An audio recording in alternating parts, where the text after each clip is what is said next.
ಅಪ್ಪ ಎಷ್ಟು ಖುಷಿಯಾಗಿದ್ದಾರೆ ಅಲ್ಲ. ಈ ವಿಷಯನ ನಾನು ಅವ್ರ ಹತ್ರ ಹೇಗೆ ಹೇಳಲಿ? ಇನ್ನೊಂದು ಕಡೆ ಮದುವೆ ನಿಲ್ಲಿಸ್ಬೇಕು ಅಂತ ಮಂಜರಿಯವ್ರ ಫ್ಯಾಮಿಲಿ ಕಾಯ್ತಾ ಇದ್ದಾರೆ. ನಾನು ಈ ಮದುವೆ ನಿಲ್ಲಿಸ್ಲಾ, ಏನು ಮಾಡಲಿ ಒಂದು ಗೊತ್ತಾಗ್ತಿಲ್ವಲ್ಲ. ಅಪ್ಪ ಮೊದಲೇ ಟೆನ್ಷನ್ ಆಗಿದ್ರು. ಈಗ ನಾನು ಶ್ರೀಮಂತವ್ರ ವಿಷಯ ಹೇಳಿದ್ರೆ ಅವರೆಷ್ಟು ಬೇಜಾರು ಮಾಡ್ಕೊಳ್ಳಲ್ಲ. ಅಪ್ಪನ ಹತ್ರ ಮದುವೆ ನಿಲ್ಸೋ ವಿಚಾರ ಮಾತಾಡೋದು ಸರಿನಾ? ಏನು ಮಾಡಲಿ?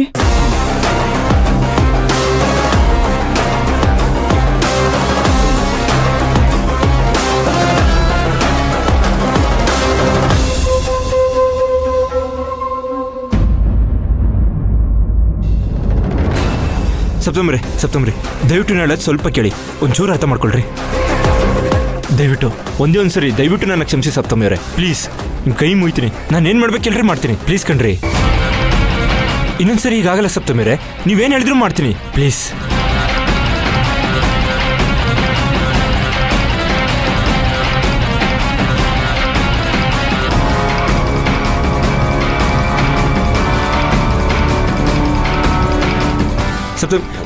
ಸಪ್ತಮಿ ಅವರೇ, ಅಯ್ಯೋ ಲೋ ಮಗ, ಏನಾಯ್ತು? ಆಗ್ತಿಲ್ಲ ಸ್ವಾಮಿ, ನಾನು ಎಷ್ಟು ಸರಿ ಕೇಳಿದ್ರು ಒಂದು ಮಾತಾಡದೆ ಸೀದಾ ಹೋದ್ಲು. ಅಯ್ಯೋ, ಈಗ ಹೋಗೋಳು ಅದೇನು ಡಿಸೈಡ್ ಮಾಡ್ತಾಳೋ ಏನು ಮಾಡ್ತಾಳೋ ದೇವ್ರಿಗೇ ಗೊತ್ತು. ಲವ್, ನನಗೇನೋ ಈ ಮದುವೆ ನಡೆಯಲ್ಲ ಅನಿಸ್ತಿದೆ ಕಣ.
ಸಪ್ತಮಿ, ನಾನು ಯಾರು ಅಂತ ನೋಡ್ತಿದ್ಯಾ?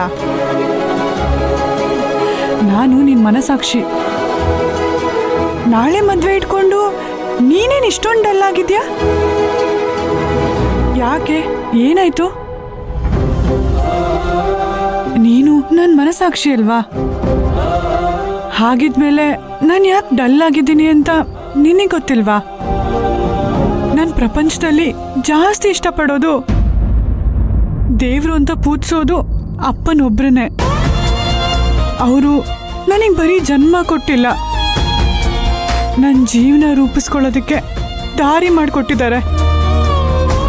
ನನಗೆ ನನ್ನ ಅಪ್ಪನೇ ಎಲ್ಲ, ನಿನಗೆ ನಿನ್ನ ಅಪ್ಪನೇ ಎಲ್ಲ ಅಂತ ಇಡೀ ಜಗತ್ತಿಗೆ ಗೊತ್ತಿದೆ. ಆದರೆ ಇದೆಲ್ಲ ಶ್ರೀಮಂತರಿಗೆ ಯಾಕೆ ಗೊತ್ತಾಗ್ತಿಲ್ಲ? ನಮ್ಮಪ್ಪನಿಗೆ ಬೇಜಾರಾದ್ರೆ ಅದನ್ನ ನನ್ನ ಕೈಲಿ ತಡ್ಕೊಳಕ್ಕಾಗೋದಿಲ್ಲ ಅಂತ ಅವ್ರಿಗೆ ಬಿಡಿಸಿ ಹೇಳಿದ್ದೀನಿ. ಆದರೆ ಅವ್ರಿಗೆ ಮಾತ್ರ ಯಾಕಿದು ಅರ್ಥ ಆಗ್ತಿಲ್ಲ. ಅಪ್ಪನ ಸಂತೋಷಕ್ಕೆ ನಾನು ಏನು ಬೇಕಾದರೂ ಮಾಡ್ತೀನಿ, ಆದರೆ ಶ್ರೀಮಂತ ಅವರೇ ಅದಕ್ಕೆ ವಿರುದ್ಧವಾಗಿ ನಿಂತಿದ್ದಾರೆ. ನಾನು ಮದುವೆ ಆಗಬೇಕಾಗಿರೋ ಹುಡುಗನೇ ಅಪ್ಪನ ಸಂತೋಷಕ್ಕೆ ಅಡ್ಡಿ ಹಾಕ್ತಿದ್ದಾರೆ ಅಂದರೆ ನಾನು ಈ ಮದುವೆ ಆಗಬೇಕಾ? ಏನು ಮಾಡಲಿ, ನನಗೆ ಒಂದೂ ಗೊತ್ತಾಗ್ತಿಲ್ಲ.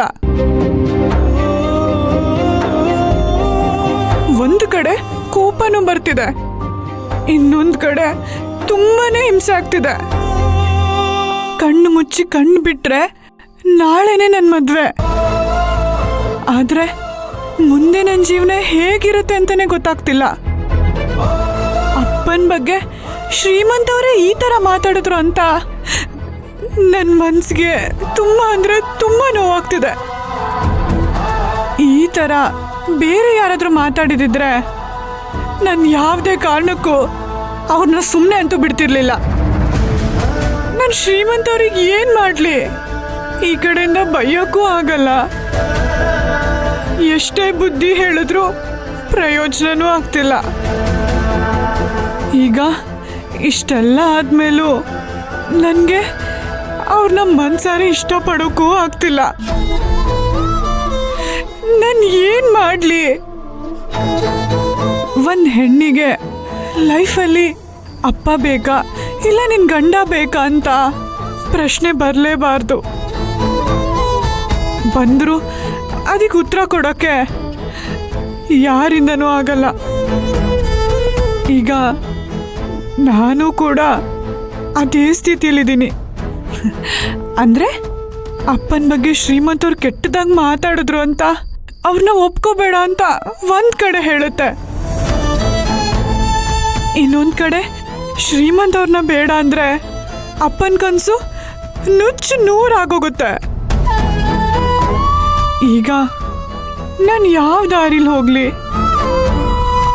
ಶ್ರೀಮಂತವ್ರನ್ನ ಒಪ್ಕೊಂಡು ಅಪ್ಪನ ಕನಸನ್ನ ನನ್ಸು ಮಾಡ್ಲಾ, ಇಲ್ಲ ಅಪ್ಪನ ಕನಸು ನುಚ್ಚು ನೂರಾದ್ರೂ ಪರವಾಗಿಲ್ಲ ಈ ಮದುವೆ ಬೇಡ ಅಂತ ಹೇಳಲಾ?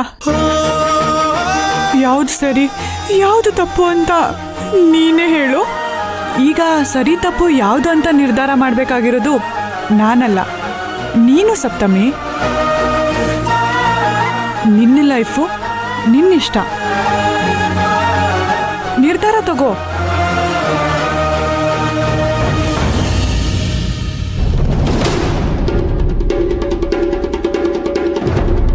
ನಾನು ನಿರ್ಧಾರ ಮಾಡಿದ್ದೀನಿ. ನನಗೆ ಶ್ರೀಮಂತವ್ರು ಬೇಡ, ಈ ಮದುವೆನೂ ಬೇಡ. ಅಪ್ಪನ ಹತ್ರ ಎಲ್ಲ ವಿಚಾರನೂ ಹೇಳಿ ಈ ಮದುವೆನ ನಾನು ಕ್ಯಾನ್ಸಲ್ ಮಾಡಿಸ್ತೀನಿ.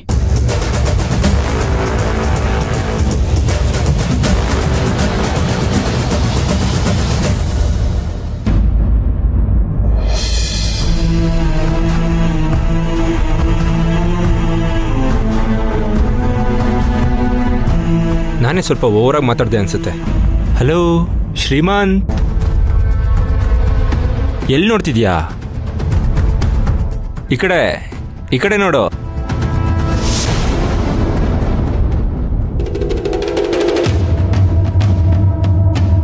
ಯಾರು ಅಂತ ನೋಡ್ತಿದ್ಯಾ? ನಾನು ನಿನ್ನ ಮನಸಾಕ್ಷಿ. ನಾನೇ ಟೆನ್ಷನ್ಲಿದ್ದೀನಿ. ನೀನು ಯಾಕೋ ಬಂದೆ? ನಿನಗೆ ಒದ್ದು ಬುದ್ಧಿ ಕಲಿಸೋದಿಕ್ಕೆ. ನಾನೇನು ಮಾಡಿದೆ? ನೀನೇನು ಮಾಡಿದ್ಯಾ ಗೊತ್ತಾ?